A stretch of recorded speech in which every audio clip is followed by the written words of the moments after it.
Hello everybody, welcome to today's topic. And today is 19th of June, Thursday 2025, and the continuing series between Israel and Iran conflict. So I'm going to just touch base on the updates that are coming so far, and I wanted to see what is the latest ground reality. So the thing is that the collateral damage that has already done to Israel is far beyond expectations. And it's all of Israel. It's not just one city, one village, or one military base. It's like the whole of Israel is damaged severely, extremely. Now I'm just going to go through the list from what I'm hearing from the sources. They've just announced that Ben Gurion International Airport of Israel is totally destroyed. Totally. It is destroyed to the limit that it's going to take the construction engineers about 6 months to put it back into shape and functional. That's how severe the damage is in Ben Gurion Airport of Israel. And the gas facility, basically, you know the gas cylinders you take to bring in the home, and then you attach it, and then you start with your cooking range and you cook food, there is no gas in all of Israel at the moment. The facilities have been totally destroyed. So people can't literally cook or use their stoves, for instance, unless they've got electric solar powered ones. And it's all been flattened, the gas facilities. Several military bases within Israel are totally annihilated.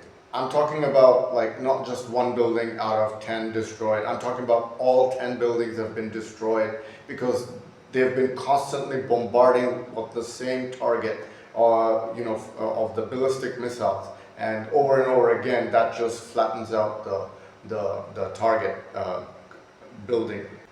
And then there is also the Israeli stock exchange market. It's a huge building, and the reports are coming in. It has been totally flattened.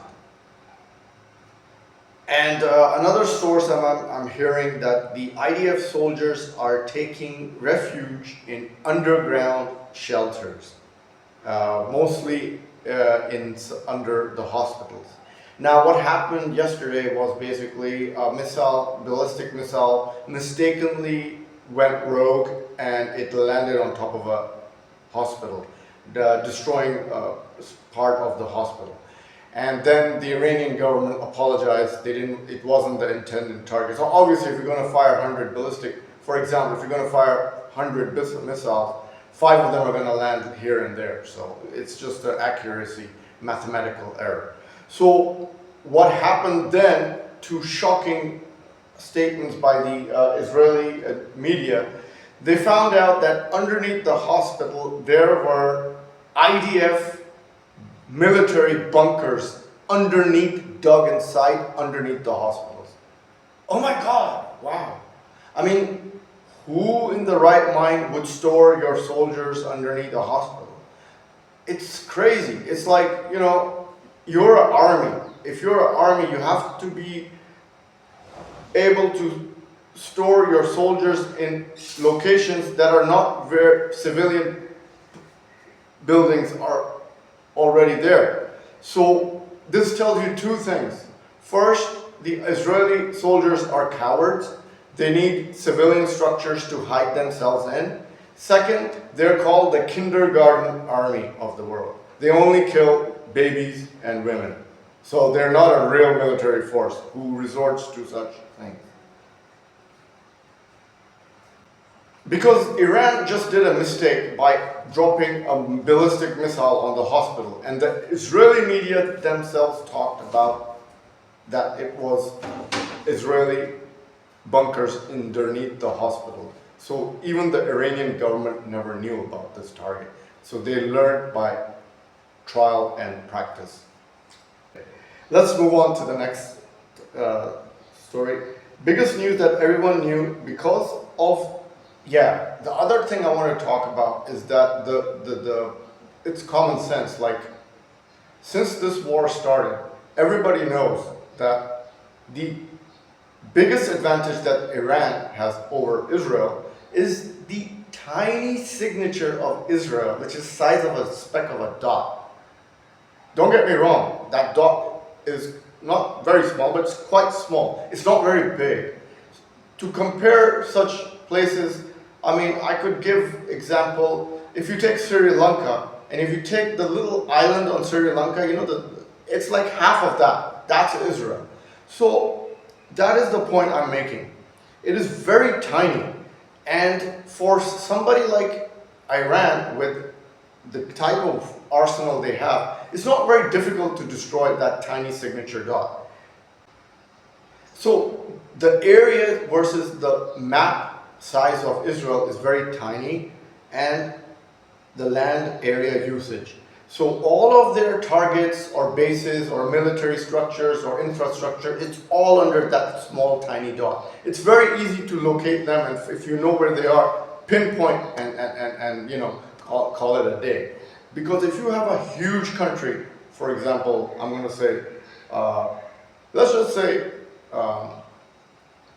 Australia, or that's pretty big. The area is huge. From east of Australia to west of Australia, it's huge. And there's a big, huge desert in the middle.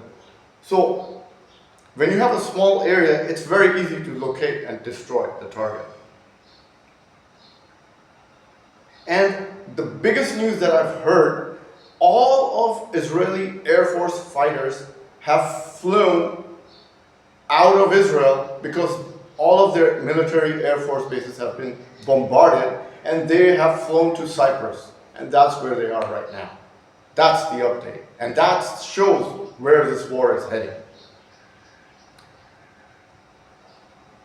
And the next topic, the worst part of the news from Israel, from Israeli point of view, is that the wonderful people of the internet, I should break this news to you, that Iran has announced they've only used their outdated ballistic missiles to date. What does that mean? That means, in other words, in English language, that whatever missiles they fired up to yesterday, and maybe possibly today, they were, and probably a couple of more days, they were the 1980s version of ballistic missiles. The technology in those missiles was 1980s level. Iran hasn't even showed maybe they did fire a couple of hypersonic missiles. It's in my videos and it's all over the media. After firing 100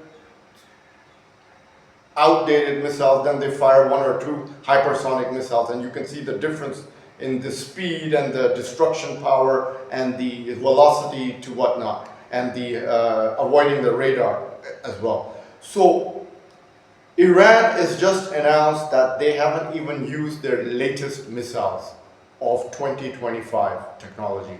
They're still using their outdated stock, which hasn't finished, or it's probably finishing, because I was assuming that they announced yesterday that they still have about 3,000 latest hypersonic missiles. And I was assuming back in my mind, okay, it's because they've been attacking for 5 days, counterattacks for 5 days by Iran after Israel attacked them. I was assuming they would have used something like 800 to 900 ballistic missiles from that stockpile of 3,000. So they probably have left probably 2,100, which can go on for another 15 days probably, or even like 10 days, 11 days, 12 days max. But they just announced they've got intact 3,000 ballistic missiles of the latest artificial intelligence technology, and they haven't even touched them yet. So that's scary. And if you look at this screenshot, you will see this is the Sejjil one. Then there is the Gar missile, and there is another missile which is never seen before. And what was this missile? If you look at the flight trajectory path, it didn't come down straight. It swirled and it turned several directions either way before coming and destroying the target area. This missile is something nobody's seen. It fires from one launcher as a one missile, and in its flight path, when it's reaching its destination target, just before reaching the destination target, it converts into 8 warheads. So it fires one, travels all the way to the destination target. Before landing, it converts into 8 different missiles. And that was scary. And nobody saw this missile, and this is what everybody's got shock and awe. And what is this? And it's the Ghar Mushak missile. And of course, I assume Iran by 6th day would have used 800 to 900, which they didn't. So this is something they've just showcased, a new technology missile, and it's very deadly hypersonic missile. And they still say that they still have the 3,000 stockpile of the newest ballistic missiles ready to launch, which is pretty scary. Now, the next topic I want to talk about, I wanted to talk about the air supremacy versus the ballistic missiles and draw a comparison which is more deadly. Okay, here we are. Israel used 200 fighter aircrafts, state of the art, and they, even with the assistance with third country, and they destroyed several target areas of Iran military bases on the first day. Now here's the thing. I've come to conclude the average, let's talk about the F-35.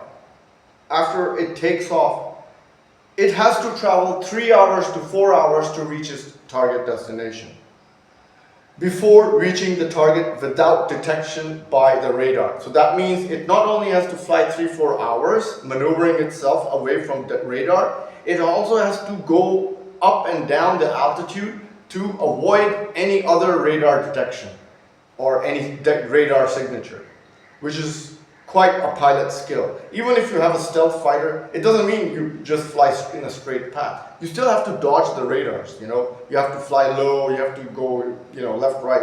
I mean, I'm not an expert, I'm not an F-35 pilot, but I can tell you, the pilots who fly these things, they have super skills and very good reaction time, how they maneuver the aircraft to the destination target and drop bombs. So what has happened is before reaching the target, you need a lot of skills and to make it that far, which takes average 3 to 4 hours. Now, in comparison, if you take a look at the average ballistic missile of Iran, or any missile, it takes 7 minutes to reach Tel Aviv. Only. It takes off from the launch vehicle, it flies 120 kilometers up in the atmosphere, it goes in hypersonic speed. Within 7 minutes, it reaches 3,000 kilometers, covers the distance, and it lands and it destroys whatever the target is. So the difference is there. You have 3 to 4 hours versus 7 minutes. Which is faster? And we see that they're launching ballistic missiles, 300-400, just on the trigger. Press it, just go, go, go. And when you have fighter aircraft, you need a human being to fly. You need to put man hours, about 3 to 4 hours. Then you need to check the petrol in the fighter aircraft is enough to come back to its base. And then you need to have an accurate computer system to target the ground target on the ground by the aircraft. So it's more difficult for the fighter aircraft to destroy a target rather than the ballistic missile, which fires and goes in 7 minutes and destroys, and they're ready to launch another missile. So see the difference in the speed of the incoming threat of missiles? That's what's scary.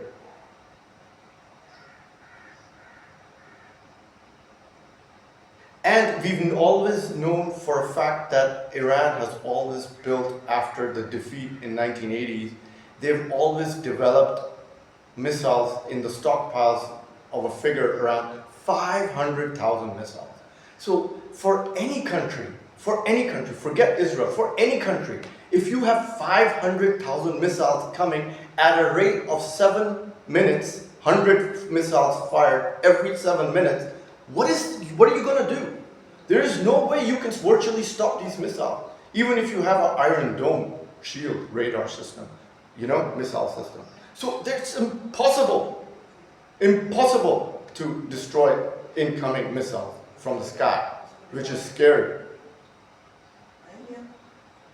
I don't think they would even need an atom bomb to destroy Israel. Their conventional military firepower is sufficient for the total destruction of the military targets alone. And that's what I mean by wonderful people. They have enough conventional firepower to destroy, and without the use of nuclear weapons. Well, I do hope you have learned some updates on what the ground reality is of Israel and what damage has been done, because I know for a fact that since the last 2 nights on the cable TV, they're not showing any incoming missiles from Iran. They were showing up till day 5, and after day 5 they just canceled all the visuals. So this is the update, and let's give peace another chance, and hope to see you next video. And click like if you like the video, click the red button to subscribe, and see you tomorrow. Ta-ta from Shelly.